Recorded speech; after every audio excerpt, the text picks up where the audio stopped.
कुरान मजीद की सूरह असर। सहाबाए किराम अलैहिम रिदवान की आदत थी कि जब किसी से मुलाकात करते तो अस्सलामु अलैकुम के बाद सूरह असर की तिलावत किया करते थे। उसका मकसद एक दूसरे को सबक याद कराना होता था, नए सिरे से अज़्म नौ करना होता था। इस सूरत के मज़ामीन एक दूसरे को याद कराना मकसद था। सूरह बड़ी मारूफ है और कुरान मजीद की जो अल्फाज के लिहाज से मुख्तसर सूरतें हैं उनमें से एक है। अल्लाह तबारक व तआला ने कसम उठा के कहा, वल असर, महबूब मुझे तेरे पाकीज़ा ज़माने की कसम हो। महबूब तेरे खूबसूरत वकार वाले, खुलूस वाले, पाकीज़ा भाईचारे वाले तेरे ज़माने की मुझे कसम हो। इन्नल इंसान लफ़ी खुस्र, बेशक इंसान नुकसान में है। मुतलक फरमा दिया, ताकीद लगा के, इन्नल इंसान लफ़ी खुस्र, बेशक इंसान नुकसान में है। या अल्लाह सारे, फरमाया इल्लल्लज़ीना, सिवाय उन लोगों के। कौन? जिनमें चार खूबियां पाई जाएं। इल्लल्लज़ीना आमनू, एक तो वो ईमान लाएं, वामिलुस सालिहात, और फिर नेक आमाल करें। ईमान लाएं, नेक आमाल करें और फिर चुप ना कर जाएं। वतवासौ बिल हक,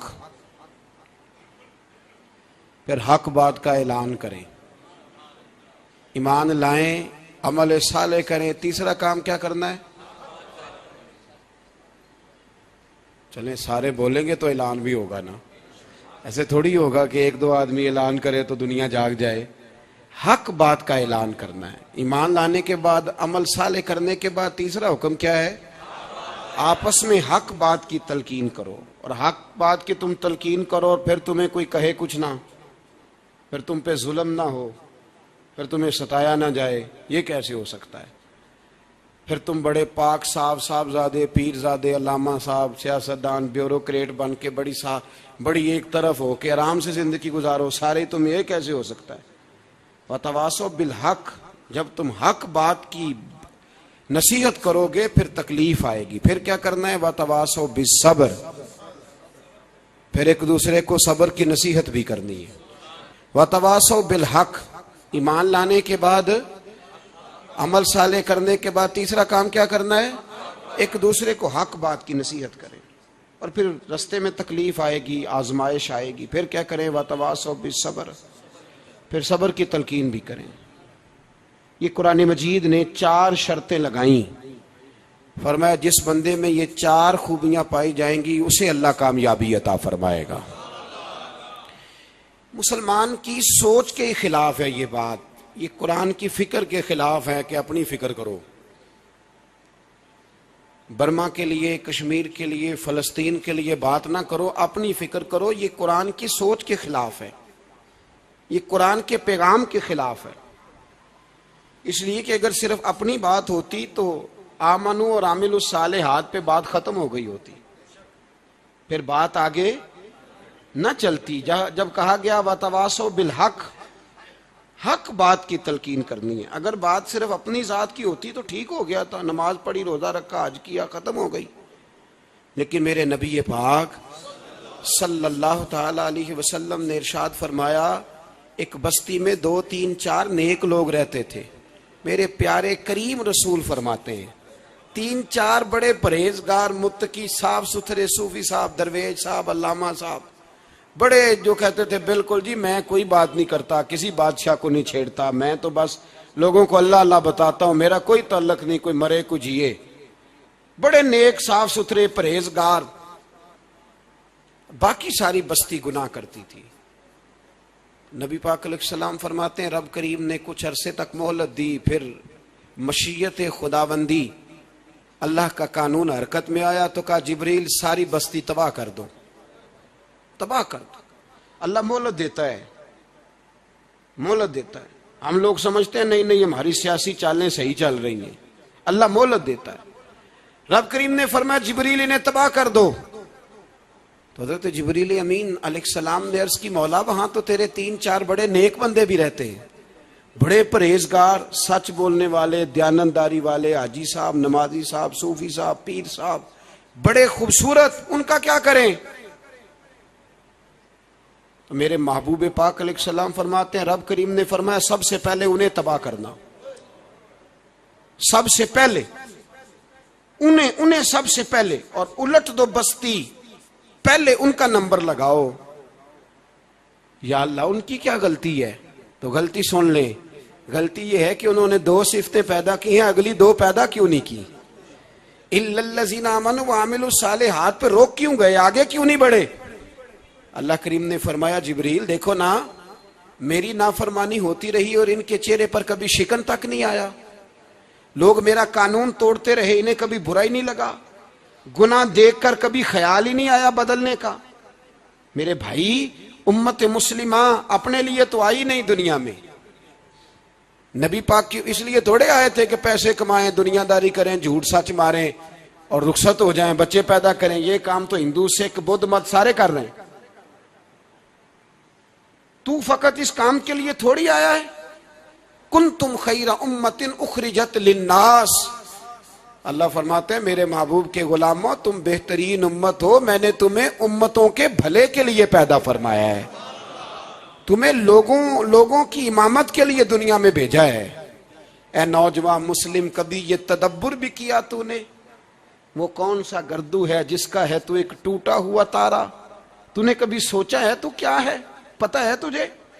रोजी कमाओ, रोटी कमाओ, और अब तो बहुत सारे लोग झूठ की दुनिया में जिंदा हैं, झूठ बोलते हैं अपने आप के साथ भी, दाएं बाएं फ्रॉड कर रहे हैं अपनी जात के साथ, खौल बना लिया, उसमें बंद हो गए, बाहर ही नहीं निकल। अपने मुल्क की सोचो, अपनी बात करो।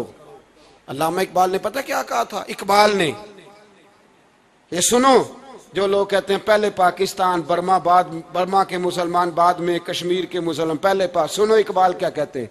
इकबाल कहने लगे, इन ताजा खुदाओं में बड़ा सबसे वतन है, इन ताजा खुदाओं में बड़ा कौन है? वतन की मोहब्बत ईमान का हिस्सा, इसमें शक नहीं, लेकिन अगर इस्लाम से पहले वतन आ गया तो इकबाल कहते हैं इन ताजा खुदाओं में बड़ा सबसे वतन है, और जो पैरहन इसका है वो मजहब का कफन है। फरमाते हैं जो वतन ओढ़ लेता है उसने अपने मजहब को दफन कर दिया। सबसे पहले पाकिस्तान नहीं, सबसे पहले रसूलुल्लाह का दीन है, सबसे पहले कुरान है, सबसे पहले नबी पाक का फरमान है, सबसे पहले उम्मत मुस्लिमा है। इन ताजा खुदाओं में बड़ा सबसे वतन है, जो पैरहन इसका है वो मजहब का कफन है। और इकबाल कहने लगे, कौम मजहब से है, मजहब जो नहीं तुम भी नहीं। कौम मजहब से है, मजहब जो नहीं, कोई नहीं समझ आ रही आपको मेरी बात? कौम किससे है? पाकिस्तानी होने से, पंजाबी होने से, सिंधी, बलोची, पठान होने से ना, कौम मजहब से है, और मजहब जो नहीं तुम भी नहीं। ये कैसे हो सकता है कि मजहब ना हो और बंदा जिंदा रहे? ये कैसे हो सकता है भाई? काफिर ने, असल में मैं जाग ही नहीं रहा, मैं जागता ही नहीं, मैं जेब की सोचता हूँ, मस्जिद की सोचता हूँ, खानका की सोचता हूँ, मदरसे की सोचता हूँ, दुकान की, सारा दिन तो इस चक्कर में लगा रहता हूँ लोगों को साबित करने में कि मैं सही हूं बाकी गलत है। मैं तो अपनी जात के खौल से उठ ही नहीं रहा, और मुझे ये अंदाजा ही नहीं कि लीबिया सारा कट गया, मिस्र के टुकड़े टुकड़े हो गए। मुझे पता ही नहीं कि शाम, जिसके बारे में मेरे नबी पाक अलैहिस्सलाम ने फरमाया मक्के और मदीने के बाद अल्लाह ने सबसे ज्यादा बरकतें मुल्क के शाम में रखी है, और हुजूर ने फरमाया जिसने हिजरत करनी हो वो शाम जाए। इतना आला मुल्क सारा कट गया, 4-4 हजार लोग एक दिन में कत्ल हो गए। पर मेरा घर अब आबाद है ना, कोई अर्ज नहीं, वो कटते हैं तो वो दूर हैं, कटते रहे। फलस्तीन में हमारे यहाँ मेराज की महफिलें बड़ी जम के होती हैं, सारे लोग पढ़ते हैं सुभान अल्लाज़ी असरा बिअब्दिही लैलन मिनल मस्जिदिल हराम इलल मस्जिदिल अक्सा। इन्हें पूछो रोज कुरान मजीद में मस्जिद अक्सा का नाम लेने वालों, तो मस्जिद अक्सा कहते हो तो तुम्हें अल्लाह कितनी नेकियां अता करता है, बताओ तो सही मस्जिद अक्सा किधर है? और अब तो मेरी तरह के मौलवी आदि हदीस सुनाते हैं, कहते हैं मस्जिद नबी में एक नमाज पढ़ो तो 50,000 का सवाब, हरम शरीफ में पढ़ो तो 1,00,000 का सवाब। मौलाना हदीस यहां से शुरू नहीं होती, खोलो तो सही कंजुल माल, पढ़ो मुस्नद इमाम अहमद बिन हंबल, हदीस तो यहां से शुरू होती है। मेरे नबी पाक ने फरमाया मस्जिद अक्सा में जिसने एक नमाज पढ़ी 25,000 का सवाब, और मेरी मस्जिद में जिसने एक नमाज पढ़ी 50,000 का सवाब, और अल्लाह के घर बैतुल्लाह जिसने पढ़ी 1,00,000 का सवाब। मस्जिद अक्सा का तो जिक्र ही छोड़ गया है। क्यों? वो मस्जिद जिसकी तरफ मुंह करके 15 साल मेरे नबी पाक ने नमाज अदा की।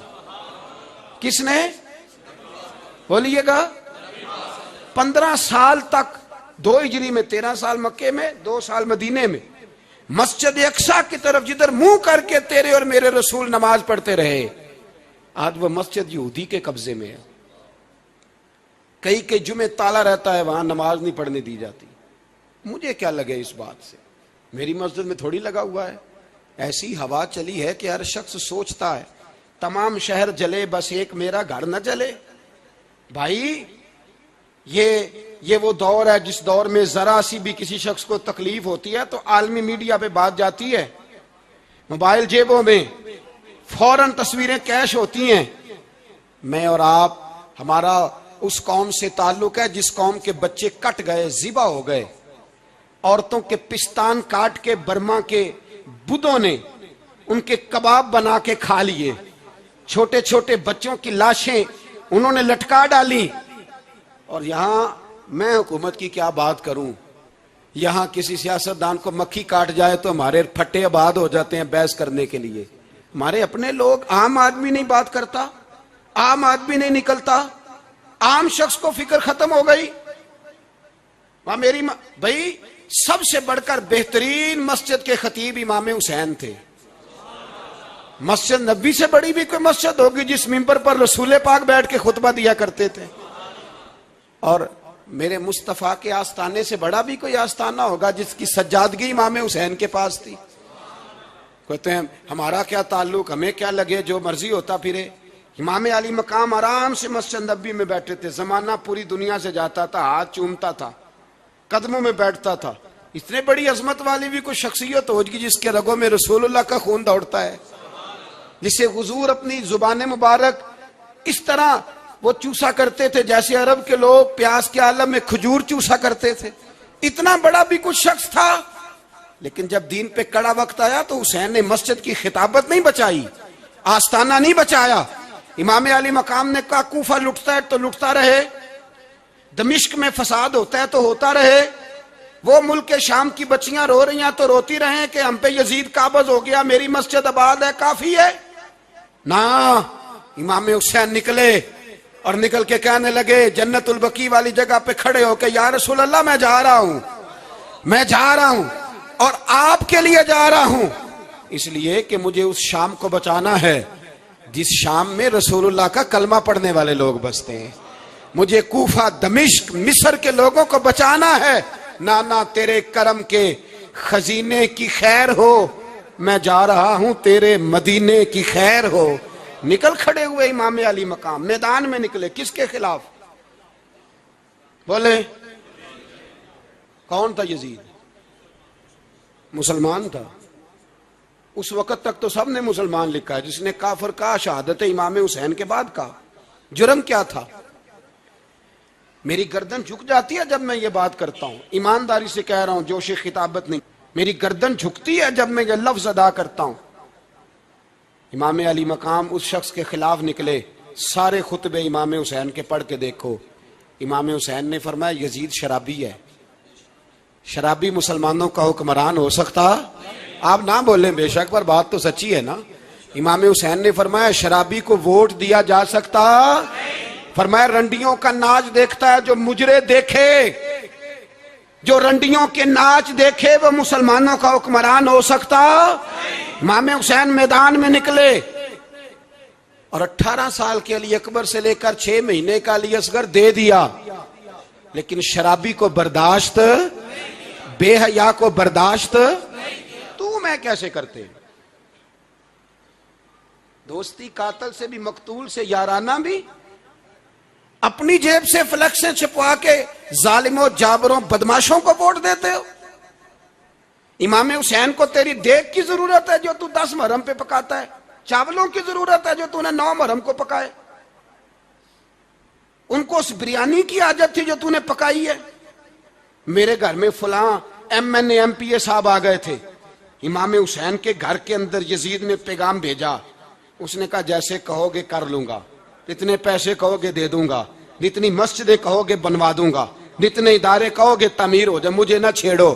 आपने फरमाया ना, मस्जिद मदरसे उस वक्त आबाद रहते हैं जब हुक्मरान सही होते हैं, और जब हुकूमतें गलत होती हैं तो फिर मसाजिद आबाद, फिर मदारस की आबादकारी हो ही नहीं सकती।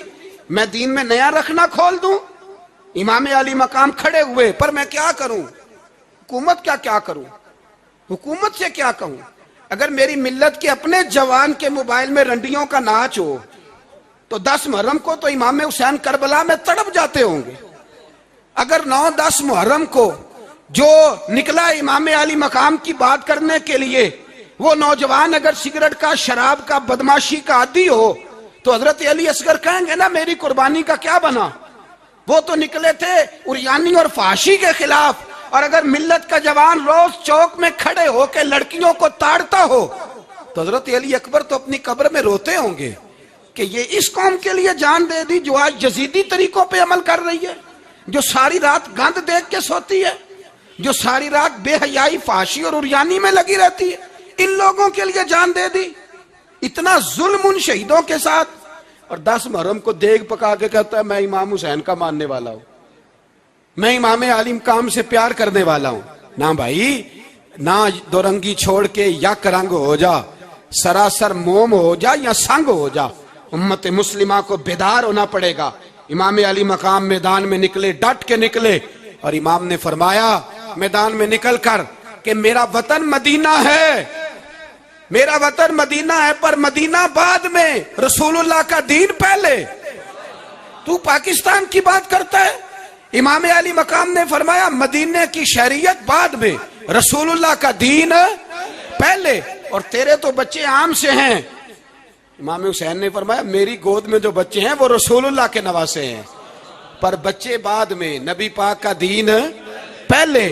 आपने फरमाया तेरी बेटी बड़ी बावकार होगी, उसकी बड़ी इज्जत है, तू कहता है बेटी की वजह से ब्लैकमेल हो गया। लेकिन जो शान खुदा ने हुसैन की बेटी को अता फरमाई, जिन बच्चियों का सर का बाल नंगा हो जाए, सर का बाल नंगा हो जाए, तो इमाम शौरानी फरमाया करते थे अगर मदीने में किसी सैयदजादी के सर का बाल नंगा होता था तो सूरज अपना मुंह छुपा लिया करता था, सूरज छुप जाता था बादलों की ओट में। और मदीने वाले समझ लेते थे कि घर में काम करते करते किसी सैयदजादी के सर का कोई बाल नंगा हो गया। उन शहजादियों का इतना वकार, पर इमाम अली मकाम ने फरमाया बेटियों की फिक्र बाद में, रसूलुल्लाह का दीन पहले। पहले रसूलुल्लाह का दीन कौम मजहब से है, मजहब जो नहीं तुम भी नहीं। याद रख मेरे भाई, इमाम अली मकाम रदी अल्लाह तआला अन्हु ने मैदान में निकलकर पहले मजहब की बात की। और आज दीन नबी दा वांग यतीमा रोवे ते कुरलावे ते आखे मैं किथों लब्बा उमर बहादुर, मैं किथों लब्बा उमर बहादुर जेड़ा मैनू सीने लावे। मासूम बच्चे, मासूम। आज तक किधर है तुम्हारा अक़वाम मुत्तहिदा? बुलाओ ना इसे। भीख मांगते फिरते हो, काफिरों से भीख मांगते हो। बच्चा शाम को घर ना आए तो माँ दरवाजे पे नजर लगा कहती बेटे टाइम पे आ जाया कर, मुझे नींद नहीं आती। वक्त पे। बर्मा की उस माँ से भी जाके पूछो जिसका बच्चा पलट के आया ही कोई नहीं, आया ही नहीं, उससे भी पूछो। बच्चे ने आधी रात को रोटी मांग ली तो फालज ज्यादा माँ, उसको फालज था, वो रेंगती हुई उठी और उसने अपने लाल को रोटी पका के दी। बाप कहता रहा चल छोड़, सो जा बेटे तेरी अम्मा। उसने कहा नहीं मुझे नींद नहीं आती, बेटा भूखा है। उस माँ से भी कभी पूछ, उस माँ से जो बांग्लादेश के खेमे में बैठी है तो बीबीसी लंदन का रिपोर्टर कहता है कि तेरी ख्वाहिश क्या है? कहती कोई भी नहीं। चलो 2 दिन के बाद ही सही मेरे बेटे को एक रोटी दे जाया करो। रोटी मांगता है मुझसे, मैं किधर से लाऊं? ये लवारिस कौम है, मैं हुक्मरान से जाके बात करूं?